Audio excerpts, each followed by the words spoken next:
दोस्तों नमस्कार, मैं जगन्नाथ गौतम। देश रोजाना डिजिटल मंच पर आपका स्वागत है। दोस्तों, दिल्ली विधानसभा के चुनाव अब चरम पर पहुंच रहे हैं। यदि हम पिछले रिजल्टों को देखें तो उसमें आप पार्टी और भाजपा के बीच में ही मुख्य तौर पर जो आजमाइश रही है और उसमें केजरीवाल की आप पार्टी निश्चित तौर पर भारी बहुमत से सरकार बनाने में कामयाब रही है। 2013 में केजरीवाल की पार्टी पूरा बहुमत नहीं ले पाई थी, इसलिए कांग्रेस के सहयोग से बनी वो सरकार 49 दिन में ही गिर गई थी। हालांकि कांग्रेस नेतृत्व दिल से नहीं चाहता था कि केजरीवाल और उनकी पार्टी को सत्ता में या सरकार बनाने में सहयोग करे, लेकिन भारी मन से कांग्रेस नेतृत्व ने 2013 में केजरीवाल सरकार को सपोर्ट किया था। जबकि सब जानते हैं कि केजरीवाल ने ही 15 साल से शीला दीक्षित की कांग्रेस नीति सरकार को हराने में महत्वपूर्ण भूमिका निभाई थी और यहाँ तक कि जिस शीला दीक्षित सरकार ने दिल्ली में विकास कार्यों को पंख लगाए थे, कई कारणों के चलते केजरीवाल ने शीला दीक्षित को ही उन चुनावों में हरा दिया था।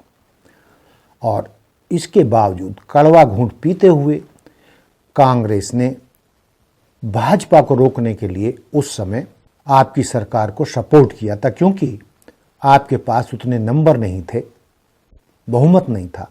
लेकिन वो सरकार चल ना सकी जैसे कि उम्मीद थी, 49 दिन में गिर गई। उसके बाद फिर चुनाव हुए तो सब जानते हैं कि केजरीवाल की आप पार्टी को भयंकर सपोर्ट, अद्वितीय सपोर्ट दिल्ली की जनता ने दिया। और जहां तक मुझे याद है 70 में से 67 सीटें उस समय आप पार्टी ने जीती थी, भाजपा को 3 सीट मिल पाई थी। उसी तरीके से 5 साल सरकार चलाने के बाद जब अगले चुनाव हुए तो उसमें भी आप पार्टी ने भाजपा को करारी मात दी और 70 में से 62 सीटें जीतने में कामयाब हुई। इस बार भाजपा का थोड़ा सा ग्राफ बढ़ा और वो 70 में से 3 की जगह 8 सीट जीतने में कामयाब रही। लेकिन दोस्तों, ये जो पिछले 5 साल का जो कार्यकाल था,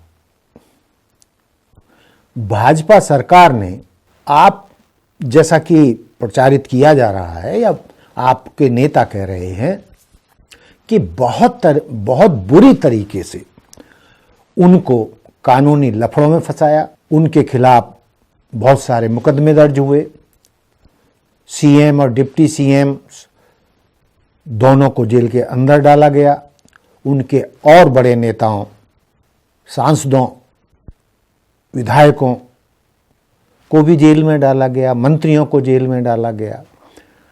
और आपकी हालत इतनी पतली, साम दाम दंड भेद से भाजपा नेतृत्व ने कर दी और उसके खिलाफ जो दुष्प्रचार किया गया उससे आप और केजरीवाल की साख में बट्टा तो जरूर लगा।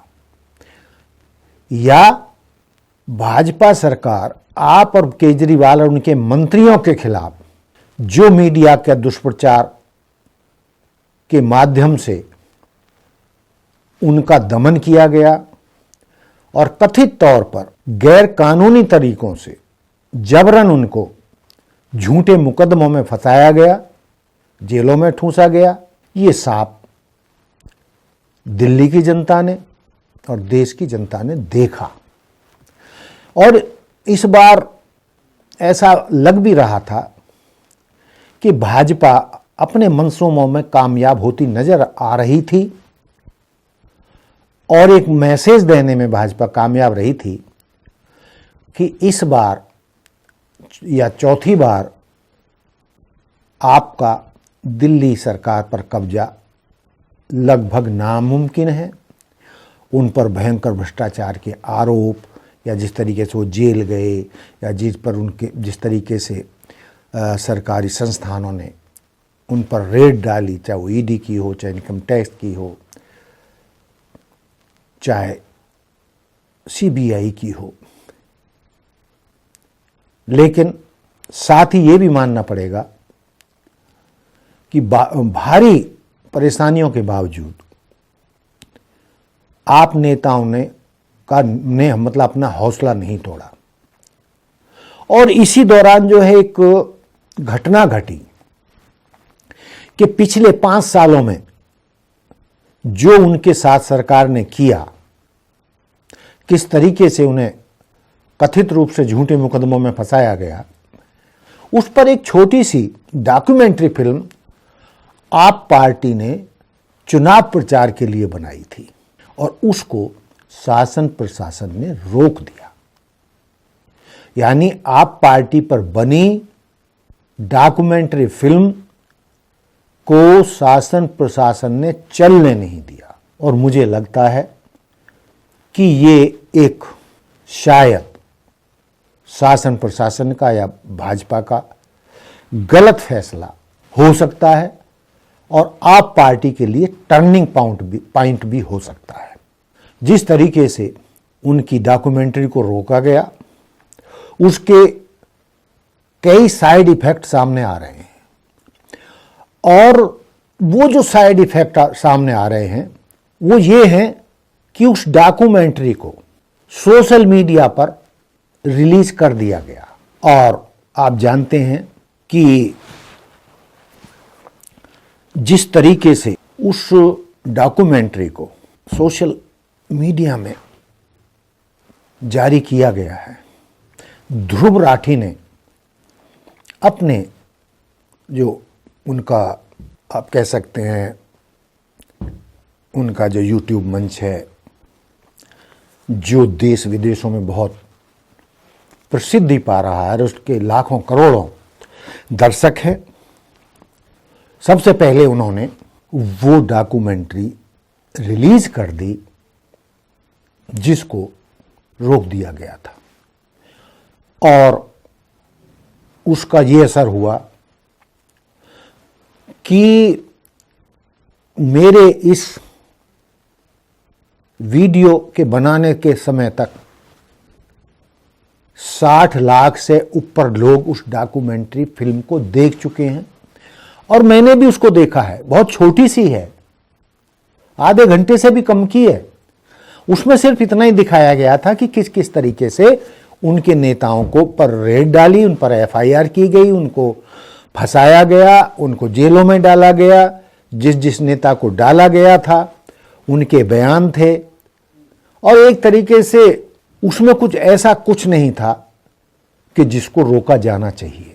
लेकिन रोकने से जनता की जो उत्सुकता न केवल दिल्ली में बल्कि पूरे भारत में, पूरी दुनिया में बढ़ी कि आखिर ऐसा क्या था कि भाजपा को उसे रोकना पड़ा। तो लोगों के दिमाग में ये जरूर गया कि भाजपा सरकार अभिव्यक्ति की स्वतंत्रता पर डाका डाल रही है। वो पहले भी ऐसे कई डॉक्यूमेंट्री फिल्मों को रोक चुकी है। बीबीसी लंदन की भी एक उसको उन्होंने रोका था और भी कई चीजें ऐसी आई हैं जिससे मीडिया की स्वतंत्रता को आघात लगा है और कई पत्रकार जेल गए हैं जो सरकार के कुछ कदमों का, जिन्हें वो लोकतंत्र के विरोध में मानते हैं, उन पर उन्होंने काम किया, वीडियो बनाई या कई तरीके से कथित तौर पर सरकार के गैर लोकतांत्रिक कदमों का विरोध किया। ऐसे कई कार्यकर्ताओं को, कई लोगों को, कई राजनीतिज्ञों को, कई पत्रकारों को जेल की हवा खानी पड़ी है। तो अब सवाल ये पैदा होता है कि भाजपा सरकार का आपकी उस डॉक्यूमेंट्री को रोकने के क्या साइड इफेक्ट हो सकते हैं। दोस्तों, ये तो बिल्कुल सही है कि ये गलत मैसेज जाएगा, और चाहे वो कलाकार हों, रचनाकार हों, चाहे बुद्धिजीवी हों, उनमें ये तो संदेश जाता ही है कि असुविधाजनक मुद्दों पर चर्चा को सरकार पसंद नहीं करती है। डॉक्यूमेंट्री अक्सर समाज के संवेदनशील मुद्दों पर रोशनी डालती हैं। रोक में ऐसे विषयों पर चर्चा और जागरूकता प्रभावित हो सकती है। लोगों को सच्चाई तक पहुंचने से रोका जा रहा है, ऐसा मैसेज जनता के बीच में गया है। और इसको आप, जो कई बुद्धिजीवी हैं, लोकतांत्रिक मूल्यों का हनन मान रहे हैं, और यह मान रहे हैं कि यह कदम जनता और बुद्धिजीवियों के बीच लोकतांत्रिक अधिकारों पर वोट के रूप में देखा जा सकता है। इससे आने वाले समय में जो ऐसी डॉक्यूमेंट्री बनती हैं कलाकारों में या उन संगठनों में जो इन छोटी डॉक्यूमेंट्री फिल्म के द्वारा समाज को और देश को कोई अच्छा संदेश देना चाहते हैं, उनमें भी डर बैठेगा और वो नहीं बनाएंगे। ये भी सरकार के खिलाफ माहौल बनता है। और इससे भी अलग क्या है कि इस डॉक्यूमेंट्री पर रोक लगाने और उसके सोशल मीडिया पर प्रसारित होने से आप पार्टी के हक में सहानुभूति की लहर चलना बताया जा रहा है। और जिस बात से भाजपा डरी हुई थी और डर कर रोक लगाई थी, उसका उल्टा असर आपके हक में सहानुभूति होना और फिर से सरकार बनने का कारण इस डॉक्यूमेंट्री को रोकना बन सकता है। और डॉक्यूमेंट्री पर प्रतिबंध को पार्टी अपने एजेंडे और प्रचार के लिए भुना सकती है, और वो कह सकती है जनता के बीच में कि किस तरीके से हर मुद्दे पर भाजपा उनसे डरी हुई है और ना उनकी सरकार चलने दी जा रही है, ना उनको प्रचार करने दिया जा रहा है, और भाजपा हर कीमत पर साम दाम दंड भेद से दिल्ली की सत्ता पर करना कब्जा चाहती है। तो ये मैसेज भी इस डॉक्यूमेंट्री पर रोक से जनता के बीच में गलत संदेश गया है। यही नहीं, अंतर्राष्ट्रीय स्तर पर भी छवि पर असर पड़ेगा। भारत सरकार की आलोचना होगी और हो भी रही है, क्योंकि यह कदम देश की लोकतांत्रिक छवि को अंतर्राष्ट्रीय स्तर पर प्रभावित कर रहा है। मानवाधिकार संगठनों की प्रतिक्रिया भी इस सेंसरशिप पर खेदजनक है, और वो कह रहे हैं कि इस तरीके से मानवाधिकारों का हनन, अंतर्राष्ट्रीय संगठनों और मानवाधिकार कार्यकर्ताओं की आलोचना का सामना भाजपा को इन चुनावों में भारी पड़ सकता है।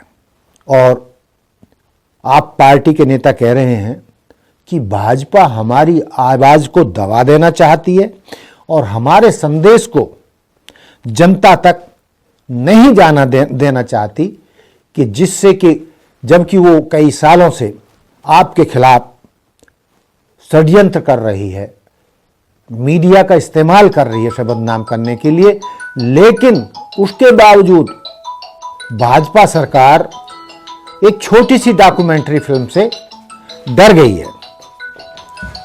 और इससे होगा क्या कि नए सिरे से इस मुद्दे पर बहस शुरू हो गई है।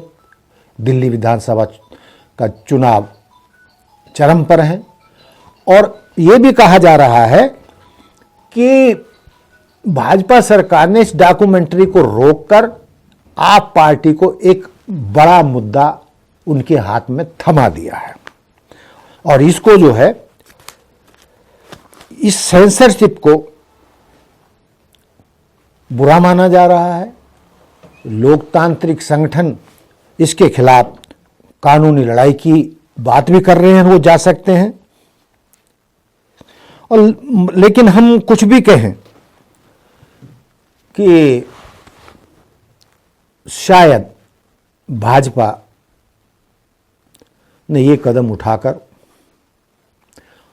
आप पार्टी की कई सीटें जीतने में मदद की है, और इसमें दो राय नहीं है कि जो आपके नेता हैं, पढ़े लिखे हैं, गंभीर चिंतक हैं और अपनी बात को जनता तक पहुंचाने में, अपने मैसेज को जनता तक पहुंचाने में उन्हें भारी काबिलियत हासिल है, और इस डॉक्यूमेंट्री को रोकने से वो अपना मैसेज जनता तक देने में कामयाब रहे हैं।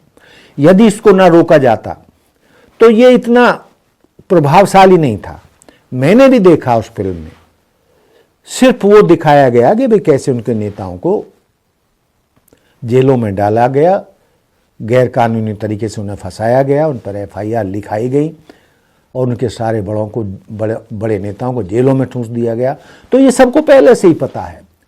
आप भी यदि सोशल मीडिया पर देखेंगे, जैसा कि मैंने कहा कि ध्रुव राठी ने ये अपने YouTube मंच पर उनका वो चल रहा है, लाखों लोग देख चुके हैं, और उसकी चर्चा